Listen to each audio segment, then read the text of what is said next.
Do you realise how much effort it takes for Netflix to get the amount of members and subscriptions? I do not know this. Go on. It's that human connection bit because technology is ramping up so much.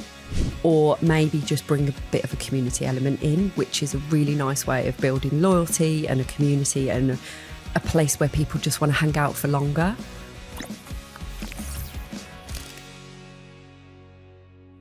Buy this thing! Buy this thing! What do we mean? What do we mean? We mean buy this thing as I basically don't want to have to do a fat lot and somebody can just go on my website and buy this thing without me having to talk to them or do anything. Okay, let's put yourself in the position of being a consumer. Would you just buy this thing without knowing much about it or how it's going to help? It's a hard one to answer because I feel like there's context around it. Yes, there would be context around it. But let's imagine you have stumbled across someone that you don't know a fat lot about. You've got a dog with a problem and you can buy a thing that's going to solve the problem. I'm going to look at this on the reverse flip. Reverse flip? I'm going to do it. Because I think there is a lot of belief out there that if something is low enough ticket, i.e. dirt cheap, then somebody could stumble across one's website and go, oh, I need that thing to help me with my dog in this scenario. And because it's only 20 quid, what have I got to lose? Buy my thing. Thing is bought. However, what isn't normally paired with that, I would say, is when you think something is that easy to sell, because you may have seen other business owners do it and other companies do it through various products and services, not just in the dog industry, we're not factoring in that they have potentially been going for a lot longer. We're not factoring in that potentially they are a much bigger business. We're not factoring in how much content they're pumping out. We're not factoring in how big an email list they've got. We're not factoring in how much budget they've got to spend on ads. Do you realise how much effort it takes for Netflix to get the amount of members and subscriptions? I do not know this. Go on.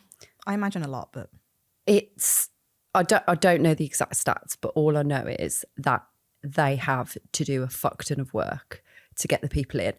And the amount that it costs them to produce, because look at what they have to do. They have to get all the shows that are the ones that people actually want to pay for. Because what is it, like $8.99, $9.99 a month for Netflix for the basic one? Something around that. And each time it goes up, there's backlash. There's people going, it's gone up again. It's another £1 that I'm paying. For what? Because they're looking at it like nothing's changed. I'm still getting access to these programs. Whereas actually in Netflix world, they've got to keep sourcing these programs and, you know, outlaying all these costs for advertising and, you know, making sure they land these programs as an exclusivity to Netflix and possibly nobody else has got them.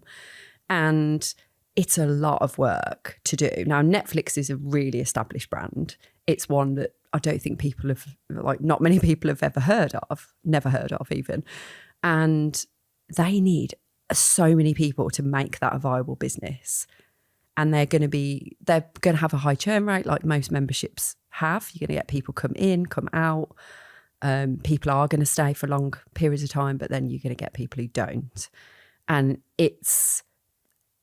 there's a lot there that goes into it. So when people try and copy a model like a Netflix subscription model, which I do feel like a lot of dog trainers try and adopt in a loose term, if that makes sense. It's a low cost membership. We just need some people coming in. And I think it's this thought process a lot of the time. If they're in, they'll stay. And that's a really hard thing to get people to stay, isn't it? We know this. We've done it. And the content you could have in there is really good. It's really high quality. It's really valuable.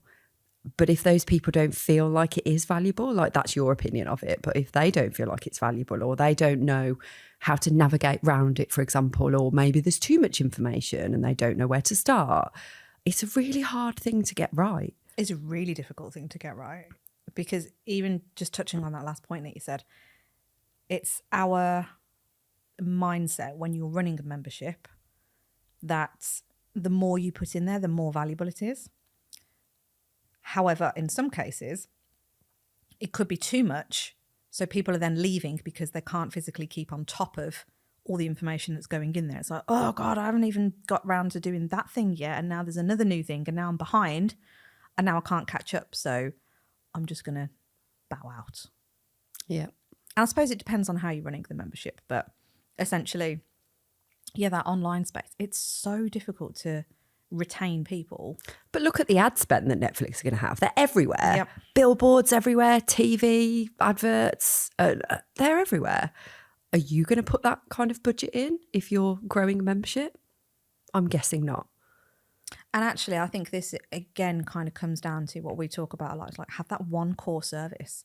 Like, if you're going to do it, do it. Yeah, go all in and spend the money on the ads, invest in it to get the return. Be everywhere. But it's not something that's going to be a one and done. You advertise it a couple of times and people just keep coming in. It's not going to be that easy. And I think it's a shame, really, because I know it's not just the dog industry, but it does seem to have this perception, doesn't it, that online training is as simple as create a course, stick it on a platform like Thinkific or Kajabi or there's various other ones. Zenla's one that's out and about now. Stick it on there, stick it on your website and say like, here's a course, buy my thing. And then, et voila, you're making money whilst you sleep. Yeah, if only. Be nice, wouldn't it? Yeah. And I think this is the harsh reality, because if it really were that simple, why is everybody not raking it in? And how many people start something like that and then end up shelving it? Or it's sat there, but you actually ask them, how much money are you actually making from that thing? And it could be $4.99, it could be $2.99, it could be 99p. And I don't think it'll make any difference. If that thing is just sat there, nothing goes into it, if you're not looking at what's actually in it and how is it helping and how am I getting it out to the world and how does it weave into my story and how is it an integral part of the business, it doesn't matter if it's 99p or £999, it's still not going to sell. Yep. We do have this mindset again, I suppose, don't we, that if it's a lower price point, then it'll sell. Yeah. I used to think like this and it really isn't the case at all. No. We actually find it's harder to sell lower price things than higher price things. It's so difficult. It's mad, isn't it? Yeah, really, really difficult. So I suppose if you are wanting to create something in the online space, because the online space is an amazing space to have something, and we love exploring what's available in the online space. Canine Business Academy is predominantly an online business. I say predominantly. It is.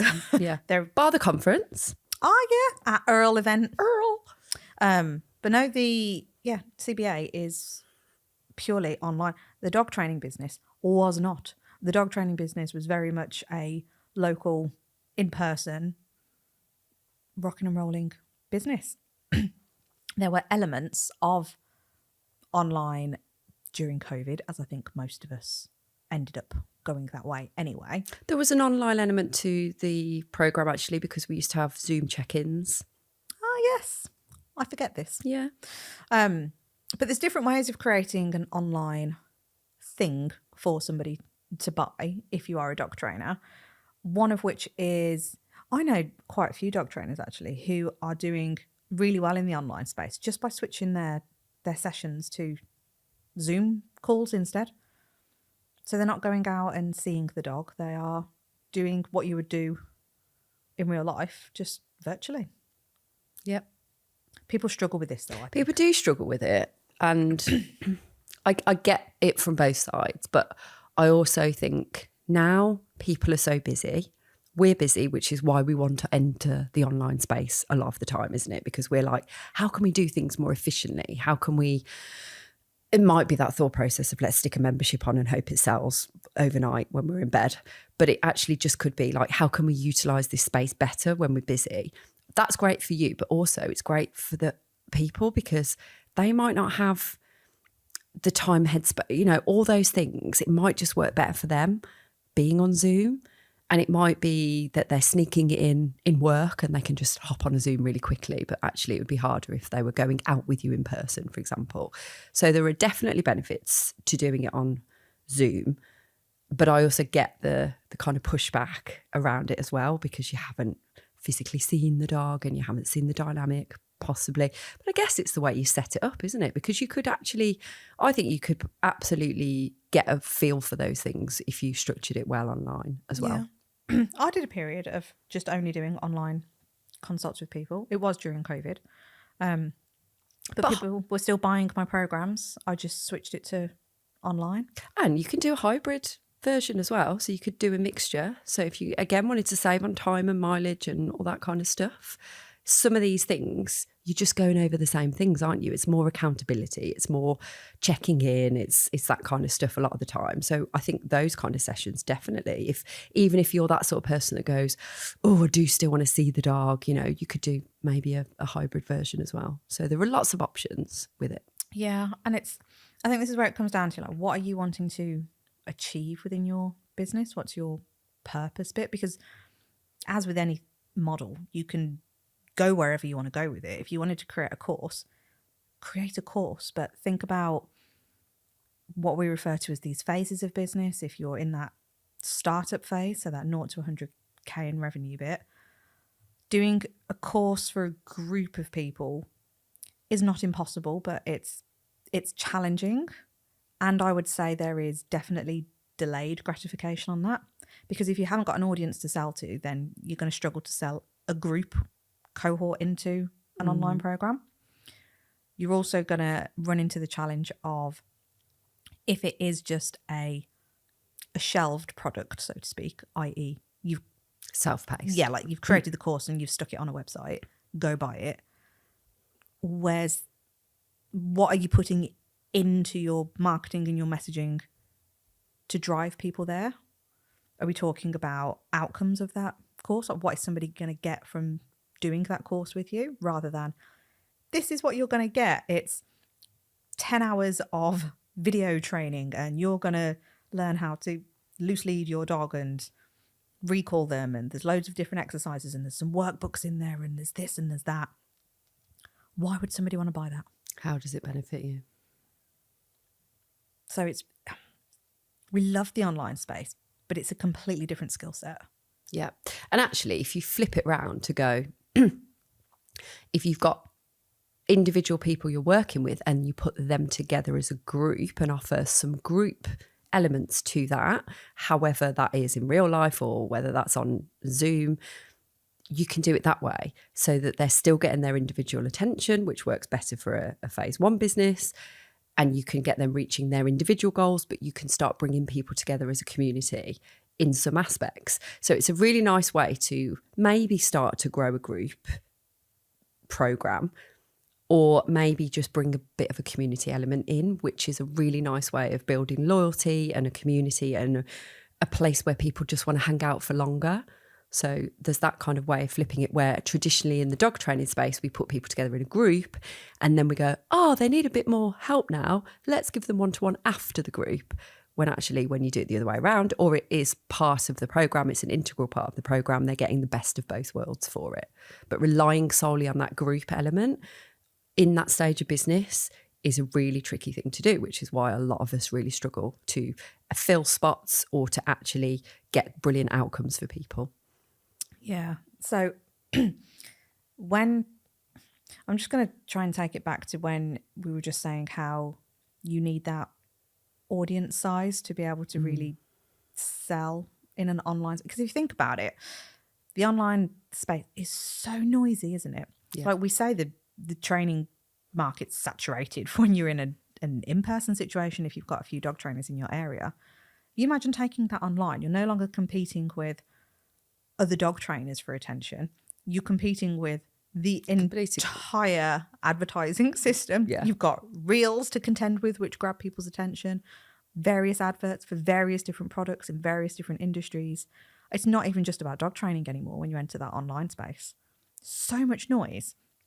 And if you are not clear enough that you have this thing and this thing is going to get you this outcome, and you are present and marketing the shit out of it and building a community and building your audience that love you and want to follow you on your journey and are so invested in you, it's really difficult for them to buy. Yeah. And I've told this story before, but I created an online course in a knee-jerk reaction to COVID, like a lot of people did. And I had access to a field and I just went out and filmed, and I did it in a week or something, filmed the whole thing, edited it, stuck it on like a platform and expected everyone to buy it. Buy this thing. I think that was probably where this little phrase came from. But they didn't. Like a few people did. But the big thing that was missing was me within that program. Like I was there fronting it and presenting it and showing them all the things that I'd do in a puppy class, but I wasn't there to help them along the way. And I do feel like if I was present and if I was there to answer questions, if I was there to be accountable for them, that would have probably been a very different story. And then the outcome of the course would have been probably very different. And I could have really sold it based on that outcome. So I tried, but I didn't know. Did you market it as well, though? A little bit to the email list, a bit on Facebook. Did you do a post? Buy this thing? Yeah, probably. Just one or two, and thought, no one wants it. Because that's what most people would do. That was only 6 years ago. 6 years ago, isn't it? COVID, that was 2020 I did that. And you just think that was hard to sell it then. Imagine now. I can't even. Yeah. But do you know what I mean? Even if you did have that one-to-one element in, by doing an email and a post. Oh, it's still not going to be enough, is it? But exactly that. The whole thing needed more than substance anyway. But the fact that I thought, you can't access dog training at the moment, so here's a thing. People were like, no. Because I didn't talk about basically how many people didn't get access to dog training at that point that they needed it, right? So had I talked about the consequences of not doing this thing and how, I could have used that messaging and marketing in a much better way to actually sell it and reach the people that I wanted to reach. But it was a knee-jerk reaction. It was just, I'd got a bit of time free and thought, do you know what? I could create this course and it can sit there and people can buy whilst I'm asleep. And of course, it happened a few times and I got a bit of self-reinforcement when I got a few pings. Don't know how many I sold in the end. Under double figures, I think. Do you remember how much you sold it for? 46 quid. 46 quid? I think it was 36 actually, and then I increased it by a tenner. Because I thought, that's way too cheap for all of that I've just done. Because it was effectively my puppy class exercises, like the 6 weeks, I'd broken it down into each little exercise that I teach them and just put it into so it's week 1, week 2, week 3, week 4, week 5, week 6, with 5 or 6 videos in each one. So that's how it was structured. So I was literally just took my puppy class and replicated it into that. I have no words here. I'm actually, sorry, I was thinking whilst you was talking, and I think it's really difficult as well for dog trainers to create an online course of any kind when we're thinking of it as, here's a load of videos. Yeah. And I was selling it with those benefits and features of 42 video. I think it ended up being something like 42 videos. I think there was, did I do maybe little downloadable workbooks or something like that? This is the thing. You could even print your own certificate out at the end, a certificate. But that's how I used to sell my puppy classes. You get, and this is how we were told to do it, by the way, a selling point of your classes is a certificate and a rosette and handouts all the way through. So that was always mentioned whenever I used to talk about it. And you get this, this, this, this. And that was supposed to sell it for us better. Oh, there was once upon a time, yes. That was the marketing advice from... Once upon a time, yes. that will have worked, I reckon. But yeah, I wonder, if, because this is how we as dog professionals like to consume information, isn't it? Like if you think about the Absolute Dogs Training Academy, it's like brilliant. If I'm stuck and I want to perfect this technique, I'll go find that video and I'll go and do this. Or if I've got a problem with this type of behavior, let me go find the problem behavior module and see what game I could then teach. So from a professional point of view, that's how we consume. Yeah. You study, like even if you look at what else? Like Dog Training College, like you bought a course and it was all module videos of how to go through certain things. But we like to consume information. When you are the geek and you love to consume information, you are likely going to go and study it because you like the theory, you like the understanding of it, you like going to then apply the mechanics and get all the nitty-gritty detail right. Yeah, because you've probably got an overarching understanding, but you just need more knowledge in those certain areas so you know where to go. Yep. To pull it out. The perfect target audience. Yeah. So the people that have designed these platforms that we enjoy consuming know the target audience. I am still going to argue to a point. Do dog owners want the same? I can't say no categorically because there are absolutely platforms out there that are doing fucking well. In fact, I know a few listeners to this podcast that are smashing the online space with like video vaults like that. However, the reason they're smashing it is their content is fucking like chef's kiss worthy. It's good, but that's all they talk about. And it's quite niche as well. So it's like, we're going to go into this thing, and we're going to talk about this, and we're going to talk about this, and we're going to talk about this. Lots of repetition probably of the same thing, which is what people really need. But you can tell the amount of content that goes into that. Like at least it makes sense, because if we're focusing on content creation, it makes sense that you'd be a content creator and have an online platform. But when you are an on-the-ground dog trainer, let's say, and you're focusing in that local area, and then all of a sudden you've now got an online membership, but you're not showing up online enough, it doesn't marry up. Disconnect, isn't it? And this is where I think we struggle, because we're trying to apply a model that works for us as the consumer, assuming it'll work for our consumers, but the consumers are different. Yep, they are. And we know the journey. They don't necessarily know the journey, do they? So they don't. And a lot of the time, what I'll say is there's just a brain dump of videos. There isn't some, in my defence, at least there was like the week one, watch this one, watch that one, watch this. Like I tried to do it in that kind of logical order. Whether people consumed it in that way, I don't know. I did try and do it like a drip feed, actually. I tried to see if I could set it up in that way, and it didn't work because there wasn't a cohort of people coming through, because even that would be better to get a group, if you got to that point where you've got groups of people signing up in one go, taking them through it in one go could create that kind of group community element kind of thing. But in a lot of cases, it's literally just, here's all the stuff, you sort it out. Your brain has got to decipher all of that. And they're like, where the fuck do I even start with it? Yeah. So let's look at some online courses then from not the dog world that have done quite well. I'm going to use Lisa Johnson as the example. Just thinking that. So some of you may have heard of Lisa Johnson. She has been on our podcast as a guest before.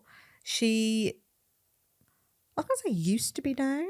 I feel like this was a past tense thing. She did used to be known as like the passive income queen, online passive queen or something like that. Passive income queen. Passive income queen. That was it. I said that in a really jumbled way. You did. So yes, the passive income queen. And she sold her course one to many. She did it as a big cohort. She did a big launch and made millions off of it every time she did a launch. Yeah, it's like a 12-week course that you're taken through each week for 12 weeks. That was that drip fed? I can't remember now. Yes. Yes, I think it was drip fed. Yeah. Okay. So that was a drip fed course with some live aspects. Yeah, well, actually, I think it was literally live delivered. So I don't think there was much else in there apart from when each of the bits was uploaded, if I remember rightly. I did do this course a few years ago. I was trying to work out how many years, 4 years ago maybe.